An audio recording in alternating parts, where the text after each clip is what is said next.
Hello everyone, అందరూ ఎలా ఉన్నారు? నేనైతే మాత్రం చాలా బాగున్నాను. ఐ హోప్ యూ మీరందరూ కూడా చాలా బాగున్నారని నేనైతే అనుకుంటున్నాను. ఈరోజు ఈ వీడియో చేయడానికి మెయిన్ రీజన్ ఏంటి అంటే, నేను క్విజ్ స్టెప్ వీడియోస్ అనేది మళ్ళీ రీస్టార్ట్ అయితే చేశాను. ఇక నుంచి ఎవ్రీ వీక్ మన ఛానల్లో ఒక క్విజ్కి సంబంధించిన వీడియో అయితే ఛానల్లో అప్లోడ్ చేయడం జరుగుతుంది. సో పార్టిసిపేట్ చేయండి అండ్ సర్ప్రైజింగ్ గిఫ్ట్ అయితే మీ అడ్రస్కి సెండ్ చేయడం జరుగుతుంది. అండ్ ఈరోజు నేను అడగబోయే ఇంట్రెస్టింగ్ టాపిక్ ఏంటి అంటే, నేను మొన్న వీడియో షూట్ చేయడానికి వెళ్ళినప్పుడు అక్కడ ఒక రేర్ డిఫరెంట్ ఫ్రూట్ అనేది చూడడం జరిగింది. సో అది వెంటనే గ్యాదర్ చేశాను మీకు చూపిద్దామన్నట్టు. సో మీరు కూడా ఆ ఫ్రూట్ని చూసేయండి అండ్ మీకు ఆ నేమ్ కనుక తెలిస్తే కనుక ఫస్ట్ కామెంట్ చేయండి. అండ్ ఎప్పుడైనా దాన్ని టేస్ట్ చేసి ఉంటే కనుక దాన్ని నేమ్ తెలుసుకొని కామెంట్ చేయడం అయితే మర్చిపోకండి. అట్ ది సేమ్ టైం అలా ఎవరైతే ఆన్సర్ చేసే వాళ్ళు ఉంటారో వాళ్ళు మన ఛానల్ సబ్స్క్రైబర్ అయి ఉండాలి.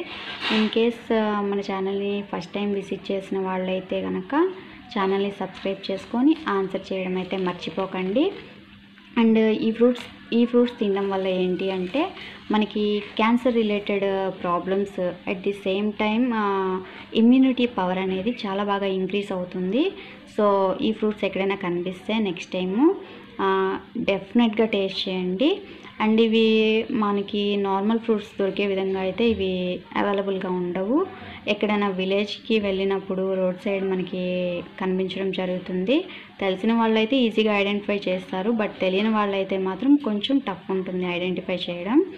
బట్ నేను ఇప్పుడు మీకు ఆ ఫ్రూట్స్ని అయితే చూపిస్తాను, చూడండి, ఆన్సర్ చేయడానికి అయితే ట్రై చేయండి. ఐ హోప్ యూ గైస్ నన్ను సపోర్ట్ చేస్తారనుకుంటున్నాను. సో ఇప్పటి వరకు నన్ను సపోర్ట్ చేసిన వాళ్ళందరికీ కూడా thank you very much. Thank you. ఇవేంటంటే పచ్చిగా ఉన్నప్పుడు తింటే కనుక చాలా పుల్లగా ఉన్నాయి. కొంచెం పండినవి అంటే పండితే మాత్రం బ్లాక్ కలర్లో ఉంటాయి. అవి తింటే తీయగానే ఉన్నాయి. దానిలో ఒక సీడ్ కూడా ఉంది. ఇవి చెట్లు చూడడానికి అచ్చం రేగి చెట్లులా ఉన్నాయి అన్నమాట. సో మీలో ఎవరికైనా తెలిస్తే కనుక కామెంట్ చేయండి అండ్ ఛానల్ సబ్స్క్రైబ్ చేసుకోవడం మర్చిపోకండి. Thank you very much.